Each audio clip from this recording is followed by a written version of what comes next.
So I want to tell you about what I think might have been my best youth ministry moment ever. I'm not trying to brag, but like 15 years, you do one thing right, you know?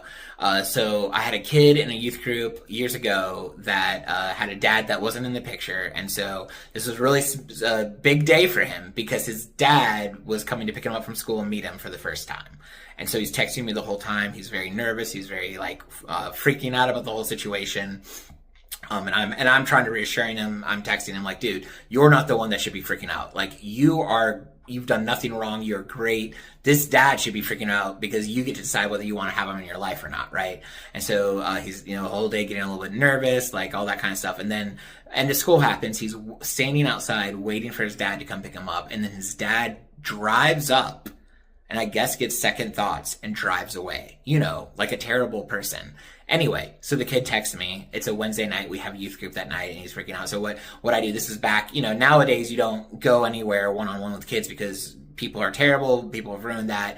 But not all of us back in youth ministry were doing terrible things to teenagers. So I took him to Sonic because, he was having a rough day. Like he needs ice cream helps. Ice cream makes almost everything better, honestly. Then we go back to the church before youth group. And at this particular church, we had an unfinished basement where they put all the teenagers for youth group. It was like a dungeon. It was like, go learn about Jesus down there.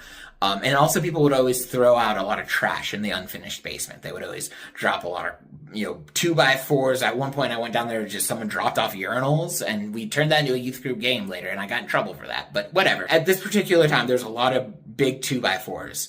I don't know what possessed me to do this, but there's nothing you can say after that happens to a teenager. There's like, oh man, sorry your dad was a jerk. Here's something that's helpful to help you feel better. There's nothing you can say. So what I did was I said, hey, I still got some work to do. Do you mind breaking down these 2x4s?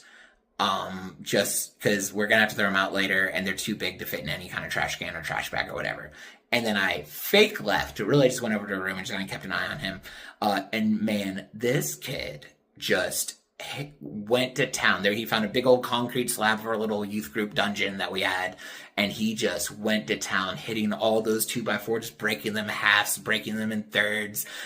Hours of just breaking things and getting out all the anger he was probably feeling. I didn't fix the situation, but I feel like in that moment, by asking him to do that thing, it was like I created a rage room before rage rooms were a thing. And so anyway, I think back at that time, and I think that was probably a really good, helpful thing that would have been better than anything I would have said. So like I said, 15 years, you do one thing right.